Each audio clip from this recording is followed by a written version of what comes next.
going on, Dolphins fans? It's your boy Dillon, and I'm back with a Dolphins with Dillon quick hit. I'm doing this just because, couple reasons. There's a couple things that came out since I made my video earlier today that I want to give to you guys some more information on this beautiful Friday afternoon, evening, and because I really like doing this and it's a lot of fun, so I'm going to do it. So there's this article from the Miami Herald from Armando Salguero, the plan for the Dolphins, Minkah Fitzpatrick, and why it might just work. Minkah Fitzpatrick signed his Miami Dolphins rookie contract the afternoon of June 1st, and that guaranteed him some $16.4 million for his work through 2021. So, being 21 years old, newly wealthy, and boasting a physique every bit as chiseled as the statue of David, there was celebrating to be done that evening. Think of the Minkah Fitzpatrick celebration involving a limousine, multiple expensive bottles of champagne, and of course, beautiful company. The party on South Beach went well past sunrise the next day. "They told you very wrong," Fitzpatrick said through a big smile after Friday morning's practice. "Yeah, just kidding." After he signed his life-changing contract, Fitzpatrick had no huge party of any kind. He instead got immediately to work trying to become a hybrid player for his new team. "I finished up running around 3 in the afternoon, Fitzpatrick said. "I went home for a little bit. I came back around 7, and I was here from about 7 to 11 at night watching film. Then I got in the ice and cold tub, worked out, and took a little jog. I just loosened up." Fitzpatrick was spotted lifting in the Dolphins' weight room at 11:30 p.m. He was seen there by the last coach leaving the building that night. And no, he didn't rally to any party after hours. "The contract improved my life and my family's life," Fitzpatrick said. "It's a good opportunity. But you know, there's a whole lot more where that came from. I don't want to be satisfied with just that. I don't want to come into the league and just be a first rounder. I want to come into the league and be a great player and a dominant name in the game. And Fitzpatrick knows that will take work. I just got right back to work," Fitzpatrick said. "I was happy I signed, but I got to go past that. I want to keep going. Just got to keep going." Fitzpatrick has kept going in that he approaches every day much like he did that milestone day when he signed his deal.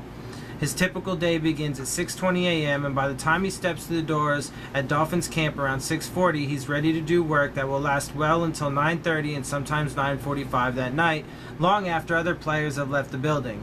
"After we finish up our last meeting or walkthrough, I'll go get an ice tub and hot tub again for the second time that day. I'll stretch, roll out, and then watch film by myself, whether it be practice or stuff for our first preseason game," Fitzpatrick said. "I'll break film down or I'll go upstairs and meet with one of the coaches. After that, go home, I'll watch more film, get in bed, and that's it. Start over the next day." Freaks such as Zach Thomas once set similar regimens, studying opponents, honing his craft well into the late night hours. But Thomas was a 5th-round draft pick who was undersized and felt the need to overcome his pedigree and physical shortcomings with amazing work ethic. Fitzpatrick is a 1st-round pick with no obvious physical shortcomings. His motivation for working so hard is he understands his assignment, and he understands normal preparation is not going to serve him well enough to carry out the job. "I'm not trying to be normal. I'm in an abnormal situation," Fitzpatrick said. "There's not a whole lot of people that can say they move around and play so many positions. In the NFL secondary, there's not a lot of people that can do what I do, honestly. So I have to work. I have to put in the extra work. There's a reason why I can do what I can do. I'm not trying to be normal. I'm trying to be different. It's different that the Dolphins have big plans for making Fitzpatrick something of a hybrid. It's different that they're doing this knowing Fitzpatrick has never played an NFL game. And yet during a typical training camp practice the past 2 weeks, Fitzpatrick will play free safety and strong safety and nickel cornerback in the slot, and even a little outside cornerback in some walkthrough practices the team does in the evenings when no one is watching.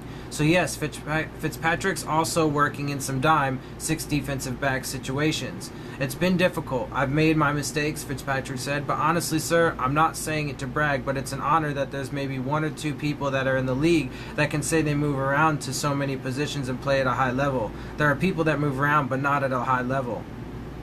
I'm putting in the work so I will be able to play at a high level this season. The Dolphins have a template for this audacious plan. Fitzpatrick played all over the field at Alabama under coach Nick Saban. He played practically every position in the secondary. He played some linebacker.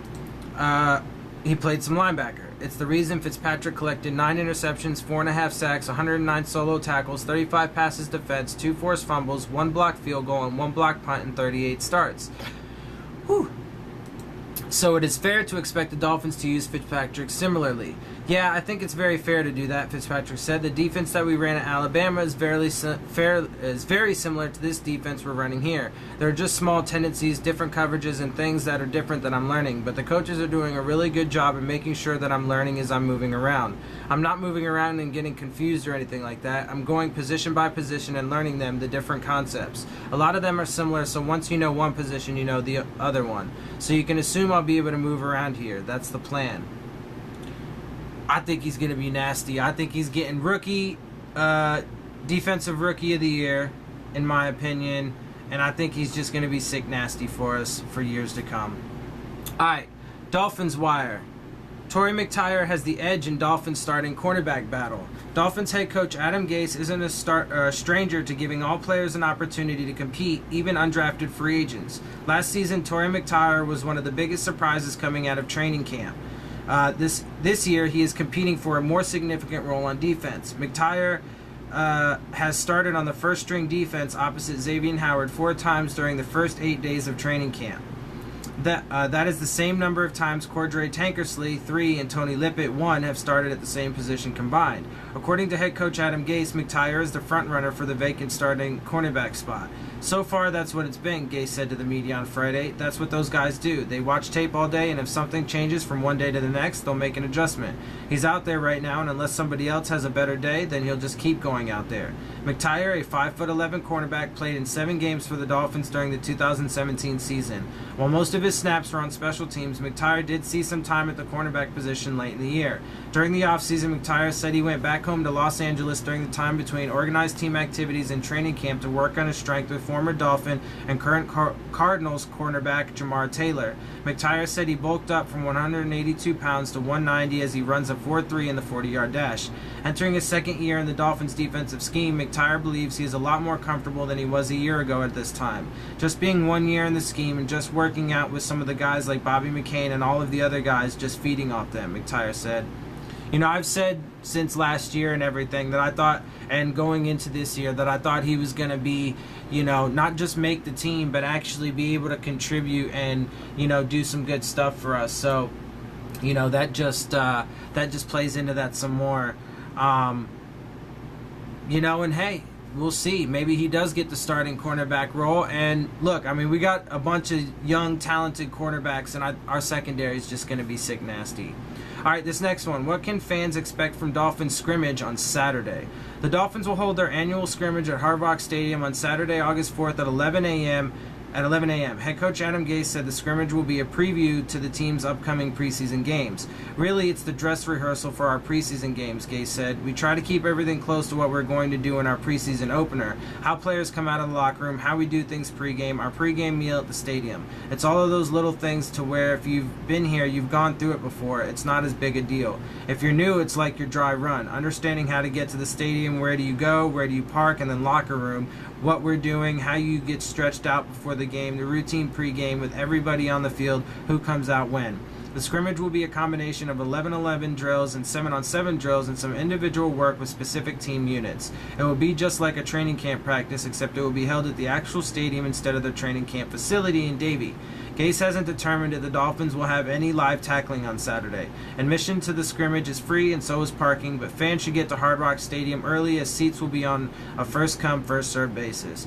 Shit, if you're a Dolphins fan and you live in South Florida, go to that shit. I wish I could. If I lived there, I absolutely would.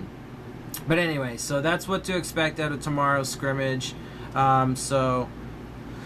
You know, it should be fun. It should be a good time. It's another practice. You know, I think they got a couple more before Thursday's preseason game against the Tampa Bay Bucks. So if you can, definitely get there and check it out. You know, like I said, if I could, I absolutely would. I wish I could, but unfortunately I cannot. So go, and if you watch this and you do live there and you go, be sure to let me know about it. Alright, one more. This is from Dolphins.com from John Congemi. It's his 3 takeaways from today. Scoring chances. Both sides of the football seemed to benefit from the work inside the 20-yard line today. Offensively, quarterback Ryan Tannehill gave his playmakers an opportunity to win in the air, and both times the play ended up successful. First, he was pressured out of the pocket to his right and launched the ball high in the direction of wideout Devontae Parker. Parker was in the back of the end zone, tightly covered by multiple defenders, but Parker high-pointed the ball using strength and his size to come down with the touchdown reception. Next up, rookie tight end Mike Gesicki motioned out from his line position to a receiver spot. Getting the matchup against the linebacker, Tannehill again lofted the ball in his direction, and Gesicki used his huge catch radius over linebacker Stephon Anthony to make the catch. Running the football today wasn't an option as the defensive line did a great job up front. That allowed reserve linebacker Mike Hull to make consecutive stops behind the line of scrimmage. 2-minute situations. Training camp allows you to put your team in situations that you feel the group needs extra time to perfect. Today, the team worked on getting points before halftime. The situation was 40 seconds left, 0 timeouts remaining, and the ball around midfield. The score is tied at 7-7, so getting points and keeping a team off the scoreboard should give you some momentum heading into the second half. When the first team offense and defense went against each other, it was the defense that came out on top. After 2 positive plays produced a first down, a holding call negated a 12-yard pass play to Danny Amendola. The drive stalled when defensive end Andre Branch sacked Tannehill on 3rd and 14. The second offensive group, led by backup quarterback Brock Osweiler, started fast, connecting with receiver Sean Scott for 40 yards on the first play from scrimmage. The drive stalled from the 10-yard line, but the offense was successful in getting 3 points on a would-be 20-yard field goal. Number 3, individual and unit work. The Dolphins coaching staff dedicated multiple periods of practice today focusing on blitz pickup and receiver versus defensive back one-on-ones. The offensive lineman communicating with the tight ends and running backs is crucial when opposing defenses try to apply pressure. Today, this group spent a good amount of time on identification and getting the correct person blocking the designated defender. Also, the defense worked inside the 10-yard line trying to defend without getting overzealous against the wideouts. One point of emphasis this year with the officials is to call more penalties when hand fighting or pushing off occurs during a pass. Alright, well, there you go. There you have it. That's everything I got. Like I said, it was just a couple more things that I had found, after I made my other video. So I just wanted to give you guys that, bring that to you. I'll make another video tomorrow with any and all information that I can give you from the scrimmage, whatever comes out, any more interviews if there are any, and stuff like that. So I hope you enjoyed the video. Please like it, share it with your friends, and hit the subscribe button. And I'll see you guys soon. Fins up.